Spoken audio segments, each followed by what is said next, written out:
Ne te lance pas dans l'entrepreneuriat. Souvent, on a une idée, on a une vision de l'entrepreneuriat comme étant quelque chose de libérateur. On a un patron qui nous gonfle, on a un salaire qui ne nous convient pas, une condition de vie qui ne nous satisfait pas, et on voit l'entrepreneuriat comme quelque chose qui va nous libérer. On bosse de 9 heures à 17 heures dans quelque chose voilà, qui n'est pas palpitant.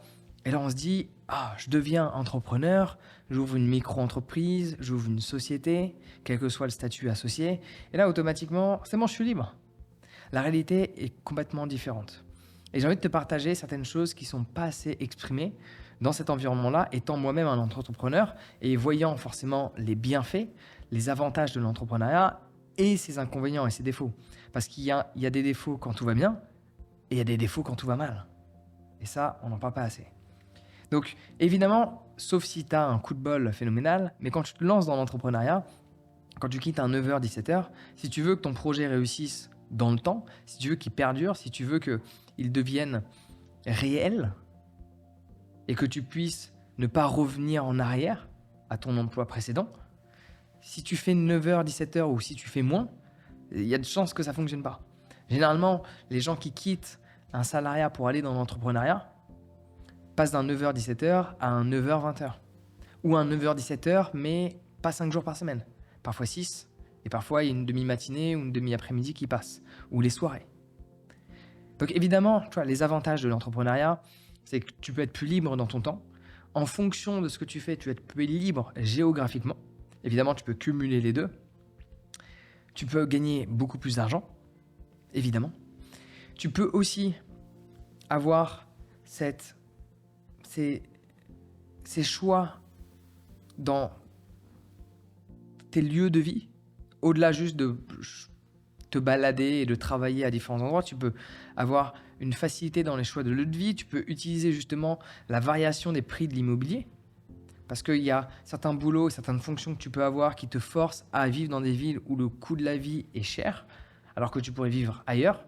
Donc tu as plein d'avantages, mais ils se synthétisent autour de tu peux gagner plus, tu peux être plus libre géographiquement, tu peux être plus libre de ton temps, et, j'ai oublié, libre de choisir tes relations. Parce que forcément, quand tu es dans un salariat, surtout un salariat physique, dans le sens où tu vas dans une entreprise, tu vas dans une société travailler, tu vas avoir plus tendance à ne pas choisir tes collègues. Que quand tu es ton propre patron, tu peux avoir tendance à choisir les gens avec qui tu travailles. Après, il y a d'autres inconvénients. Des inconvénients même quand tout va bien, et des inconvénients même quand tout va mal. Inconvénients quand tout va bien. Du stress, beaucoup plus de stress généré, parce qu'il y a beaucoup plus d'incertitudes. Chaque mois n'est pas garanti.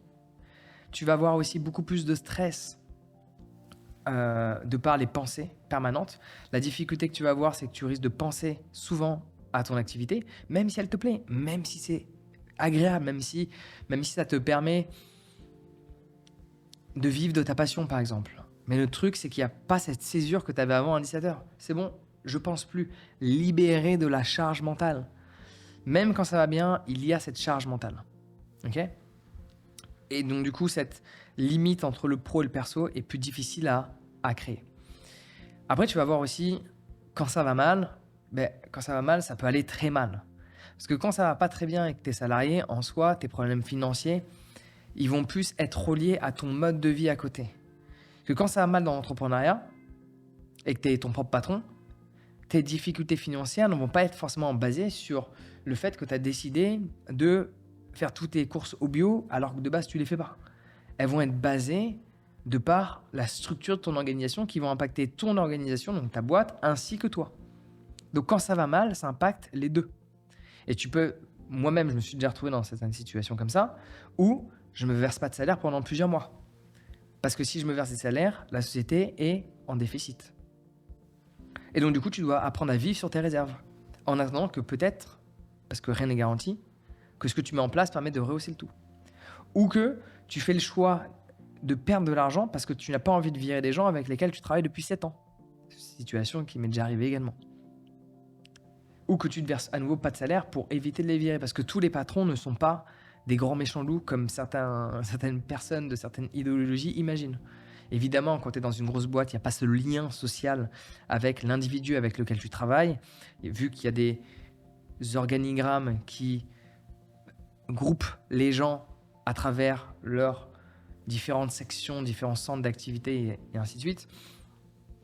Mais dans toutes les plus petites structures, le patron n'est pas forcément le grand méchant loup. Il mérite de gagner plus par définition parce qu'il gère, le risque, peut-être qu'il s'est endetté au niveau de la société et les banques, elles sont pas stupides. Du coup, il s'est aussi endetté personnellement. Non pas directement, mais il a été, je sais plus comment on appelle ça. Bon, la banque a fait en sorte que malgré qu'il y ait un engagement, si tu veux, de sa part à hauteur d'un certain montant du crédit de la société. Un nantissement, je crois. C'est quelque chose comme ça. À vérifier le terme. Mais donc, du coup, il prend des risques auprès de la banque. Il prend des risques lui-même à travers son temps. Le stress, etc. Donc, ça, c'est normal qu'il gagne plus.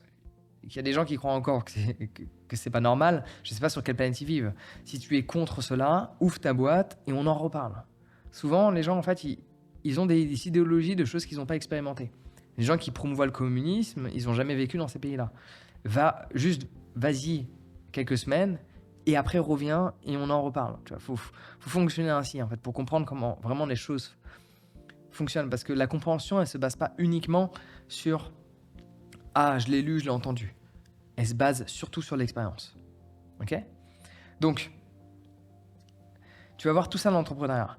Mais pour simplifier, si tu penses sincèrement avoir cette capacité de gérer le stress mieux que tout le monde, l'entrepreneuriat peut être fait pour toi. Parce que vouloir la liberté, vouloir les sous, vouloir le choix de ses relations professionnelles, le choix de tous les choix que ça peut t'emmener, ne suffit pas à réussir. Si tu veux réussir dans l'entrepreneuriat, il faut avoir une gestion du stress particulière. Après, il y a différentes choses que tu peux mettre en place. Si ça t'intéresse d'ailleurs, j'ai une formation sur comment lancer une activité en ligne et en lancer, je ne sais pas combien d'activités en ligne diverses et variées, que ce soit des livres, des compléments alimentaires, des formations en ligne. Je vais avoir tendance à oublier différentes sources de revenus que tu peux obtenir en ligne qui te permettent de maximiser ta liberté. Mais il faut gérer le stress qui va avec. En attendant, si tu veux en savoir plus sur comment lancer une activité en ligne, j'ai une formation à ce sujet et je pense que je suis beaucoup plus légitime à t'apprendre comment le tout fonctionne plutôt que tous ces gugus qui n'ont pas réussi. Ça fait des années que je suis là et que je ne cesse de lancer différentes activités parce que j'aime le jeu de l'entrepreneuriat. Si tu aimes le jeu, si tu aimes... En fait, si tu n'aimais pas jouer au Monopoly quand tu étais enfant, il y a peu de chances que tu aimes l'entrepreneuriat. Les gens qui réussissent dans l'entrepreneuriat aiment le challenge. Ils aiment les défis, ils aiment la prise de risque, ils aiment ne pas savoir. Ils aiment se voir évoluer. Ils aiment pas forcément l'échec, mais quand il y a un échec, ils disent « je sais que je vais réussir à trouver la solution ». Si c'est ton mindset, il y a des chances que tu réussisses. Et donc, si tu veux maximiser ces chances encore plus, tu peux t'inscrire, si tu le souhaites, à ma formation sur comment lancer une activité en ligne. Et je te partage toutes les clés qui sont essentielles. Tu sais où trouver tout cela, c'est sur mon site internet, jeanval.com. Sur ce, prends soin de toi et passe une excellente journée. Ciao.